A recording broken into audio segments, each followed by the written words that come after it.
I want to finish this session by talking about one topic that is very closely related to word-of-mouth programs, and that is influencer marketing. But before talking about influencer marketing, I want to speak a little bit about social influence on new digital platforms and how such social influence has changed from the past to today and how it will change in future. In the past, let's say 10 or 20 years ago, the implicit assumption when you looked at the network, let's say like Twitter or Facebook, for example, was that social influence and social network structure emerge organically based on some form of actor characteristics. For example, you assumed that the network you see on Facebook represents an offline social network. People who know each other in the real world also connect to each other on Facebook, and people who connect on Facebook know each other in the real world. There might have been some exceptions of people who have a disproportionate large number of Facebook friends, but these very few people just had very specific characteristics. They were socially very attractive, so people wanted to get connected to them. In this mindset and using this mindset, the way how firms used websites like this, they looked at the customers with the highest number of connection. So they used very simple criteria like the number of connection in order to determine which influencers to work with and which influencers not to work with. This logic essentially comes out of very classical advertising. If you put an ad into a magazine that is read by 1,000 people, it reaches 10 times more than if you put the ad into a magazine that is only read by 100 people. And the way how this content was produced by firms was also managed very similar to traditional advertising. Firms provided influencers with the content that they thought is likely to go viral, and they briefed them very, very precisely. In a certain way, in the past, influencers had very limited degrees of freedom. They couldn't really decide what to say or how to say it because the firm gave them extremely detailed briefing of how the message should come. Now that was the past. How do things like today look on Instagram or TikTok?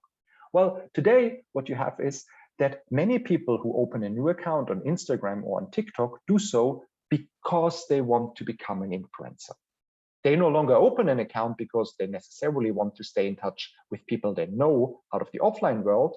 They want to achieve the maximum number of followers in order to be influential. And this means they behave strategically. They behave strategically in the way they create content. They produce TikToks that they think will likely go viral, how they engage with content. They like a picture on Instagram in the hope that somebody else likes their pictures back in return, and how they connect to others. They follow users in the hope that they reciprocate and follow them back. So what used to be organic is now strategic. And this leads to the fact that firms can no longer use those simple criteria. In a world where you can buy followers on Instagram, in a world where probably you may have 10,000 followers, but 5,000 of them only follow you because you follow them in return, you can no longer use the number of followers as a main criteria. And this is why firms nowadays use a multitude of highly complex criteria, not only how many followers you have, but where those followers come from, which regions of the world, which demographics profile they fall into, for example. And another thing that we observe nowadays is that the users of these social platforms, so the other Instagram users, they value authentic content. Content needs to be authentic, and it needs to be consistent with the expectations of the specific follower base of the influencer you are going to work with. And this means we cannot have these detailed briefings anymore, because the influencer needs much more degrees of freedom in order to make the content adapted to his specific setting. How will things look in future? Well, in future, what social network sites will do, most likely, they will rely on artificial intelligence, look back at session 1, in order to combat this strategic behavior. And you see this already today, where TikTok uses artificial intelligence to decide which content comes to your For You page, and where Instagram uses artificial intelligence to decide which users get banned or shadow banned. Influencers, therefore, can and will be selected by companies based on, again, different criteria in futures, very carefully and based on long-term partnerships. In future, we will see the emergence of increasingly long-term partnerships where the same influencers work with the same kind of brands. And firms as well as influencers will increasingly use a cross-platform strategy in order to have authentic content across multiple channels and probably even move that authentic content from online to offline.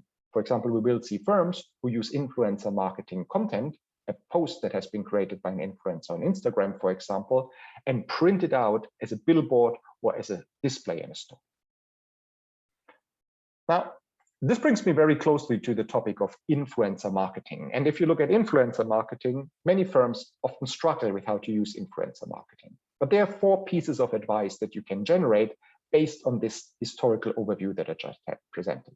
First, the firms need to understand that every platform has a specific culture. A picture that works on Facebook probably does not work on Instagram. A video that is good on YouTube does not make a good Instagram story. And a good Instagram story does not necessarily make a good TikTok. Firms need to decide which platforms they want to work in because they cannot simply use the same content across multiple platforms. And they need to understand that culture before they create, for example, their own Instagram page or their own TikTok channel. They need to think about these long-term influencer partnerships. I mentioned that companies will probably in future increasingly leverage the content created by influencers in other media. They want to select influencers very carefully. They work with in the long term. And this also creates questions of exclusivity. Are you okay that the same influencer that works with you also may work with your competitors? Under certain conditions, yes. Under other conditions, no.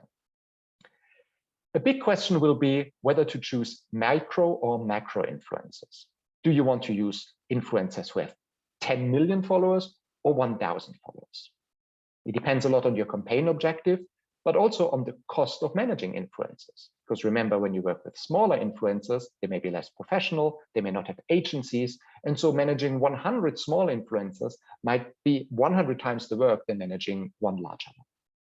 And finally, in order to leverage this authenticity, they need to avoid managing and briefing influencers too closely. There's also this very big issue that you may see in the press now about brand safety and legal compliance, under which conditions and how influencers should disclose that certain content has been sponsored. And now to finish, some of you probably may want to become an influencer themselves. So what are the 4 questions that you should ask yourself if you want to become an influencer, or the firm should ask to an influencer before they decide whether they want to work with them? Well, first of all, you need to define what an influencer is. And an influencer is not necessarily one who has many followers. It depends on a lot of other things. It depends on the composition of your follower base, the evolution over time, and the way how you can connect to those followers. So if you think you can become an influencer by purchasing 100,000 fake followers on Instagram, this is not likely going to work. Also, very often, people who want to become influencers, and also people who are already influential, may not be aware of how much work it actually takes. What you see is one picture on Instagram that is posted per day, but what you do not see is that this picture may require hours of work, may require getting up at 4 a.m. in order to take the right picture at sunrise, may require to hire a team that helps you to cope with all the messages that you get, or spend hours yourself dealing with these messages.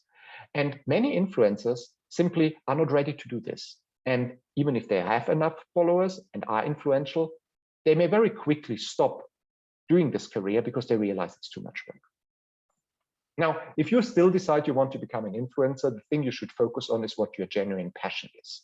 The easiest way to find out is there any area which your friends come to you when they need for advice? Are you the person everyone asks about fashion advice, about cosmetics, about restaurants? Well, if this is the type of person that you are, then probably this is already a sign that you are influential, that you have a certain intrinsic interest and knowledge in that, and this is what you may want to leverage in your influencer marketing campaign.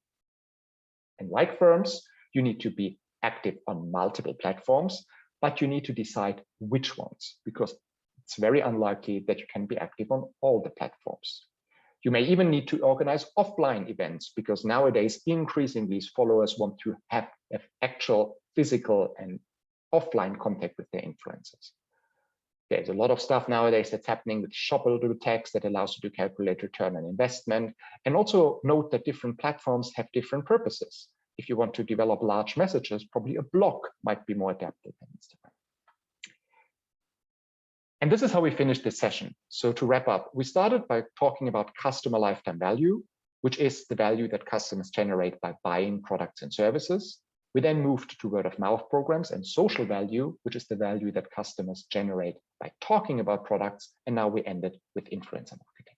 And this is the end of session 2.